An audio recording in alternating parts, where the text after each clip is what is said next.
They say that if you want to know how powerful a country is, then don't look at their military or their nuclear program, look at their oil production, because that is the true measure of a nation's strength and wealth. And by this measure, Iran is going through hell right now, as the Islamic Republic is on the brink of an all-out energy collapse. In fact, Iran's current crisis is worse than Russia's collapse in 2022, as Iran's inflation has already reached 40% and it is expected to hit 70% by the end of the year, while Russia's inflation only peaked at 17%. But what is even more astonishing is that Iran's oil production has collapsed by 1 million barrels per day since June 2023, which means that the Iranian economy is currently suffering from a double whammy of hyperinflation and a collapsing oil industry all at the same time. So in today's video, we take a look at the shocking collapse of Iran's energy sector and how this is causing Iran to go bankrupt right now. We're going to start by looking at Iran's inflation, which is skyrocketing out of control. According to Iran's government, the country's inflation rate has already hit 40% as of July 2023. However, Iranian economists estimate that the real inflation rate is closer to 80%. So essentially, whatever these guys are saying is not true. But even if we were to believe the Iranian regime's own propaganda, this would still be disastrous. This would mean that the price of imports has soared by 40%, meaning that the cost of living has gone up by 40%. And this has left people scrambling to put food on the table and pay for basic goods and services. It's so bad that a simple family dinner can easily cost over $100, which is enough to make someone go bankrupt if they don't have a steady income. And to make things even worse, the Iranian rial has been losing value against the US dollar at an alarming rate, reaching a record low of 420,000 rials to $1. And this has made importing goods even more expensive, leading to shortages and empty shelves in supermarkets. In fact, Iran's currency has lost more than 95% of its value since the Islamic Revolution back in 1979. That means that if you had $1,000 back in 1979, you would only be able to buy $50 worth of Iranian rial today. Now that's some impressive currency debasement right there.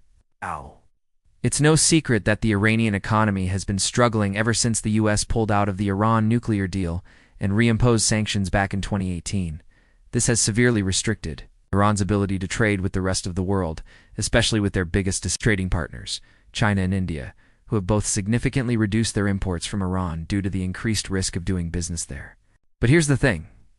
Although sanctions do play a part in this, there's another factor at play here, and that's the fact that Iran's economy was mismanaged from the very beginning. The Islamic Revolutionary Guards have always controlled the country's economy, and they have done such a terrible job that if the US didn't impose sanctions on them, I wouldn't be surprised if Iran's currency was completely worthless right now. That's not even the worst news for Iran. While their inflation has reached 40%, their oil production has also simultaneously collapsed by 1 million barrels per day.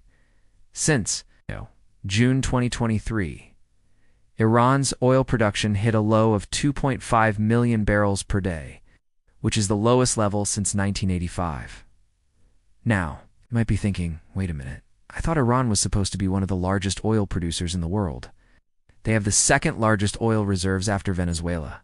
How did they get so bad? Well, the answer lies in the fact that Iran is one of the most corrupt countries in the world. Most of their money goes to fund terrorist groups around the world and line the pockets of government officials. In fact, Iran spends over $40 billion a year on funding terror groups like Hamas, Hezbollah, and Houthis, as well as other fringe militias across Iraq, Syria, and Yemen. Now, you might be asking why. Why would they do that? Why would they spend so much money on terrorism? Well, the answer is pretty simple.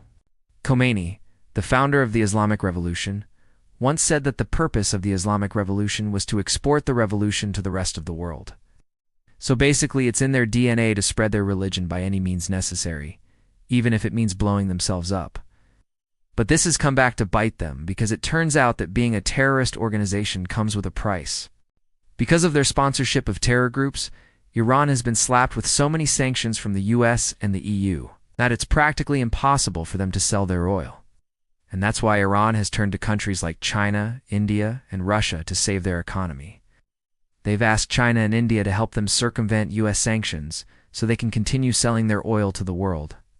And they've also asked Russia to help prop up their currency, the Iranian rial.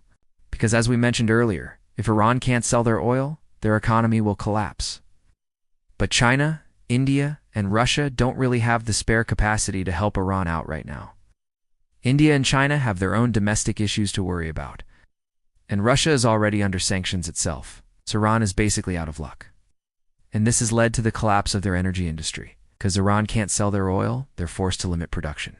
And this has led to their oil production dropping by 1 million barrels per day since June. This is where things get even more interesting. See, Iran needs to produce more than 3 million barrels of oil per day just to balance their books. If they produce less than this, they'll run out of money and their economy will collapse. Now you might be thinking, wait a minute, I thought Iran had the second largest oil reserves in the world. How could they run out of money? Well, the thing is, while they do have the second largest oil reserves in the world, those oil reserves are not easily accessible.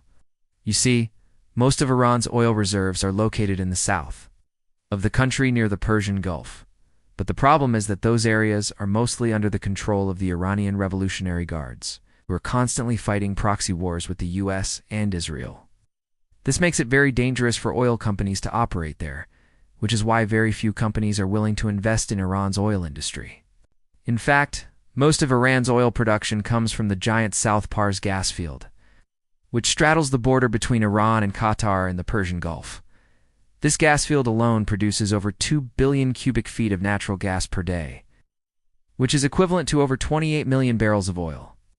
However, South Pars is currently being held hostage by Iran's Revolutionary Guards, who are using it as leverage against the West. This has led to a sharp decline in Iran's energy exports, which have fallen by almost 50% since 2018. As a result of this, Iran's economy is on the brink of collapse as they're losing billions of dollars every month. And this is not good news for the Iranian people who are already struggling to put food on the table. In fact, Iran's food security situation is so dire that the Iranian government has had to import over 1 million tons of wheat just to meet their demand. Now, this is not something that the Iranian regime wants to admit, but it's a stark reality on the ground. Basically, Iran is facing a full-blown energy collapse right now, which is causing their inflation to soar, their currency to collapse, and their economy to grind to a halt. And if things don't change, Iran could soon become the next Venezuela or Zimbabwe. We'll keep you updated on this situation. Now, this is definitely something to keep an eye on, because Iran is a major player in the Middle East. Their collapse could have ripple effects throughout the region. Thank you for watching. Don't forget to subscribe. Stay tuned for more updates. God bless.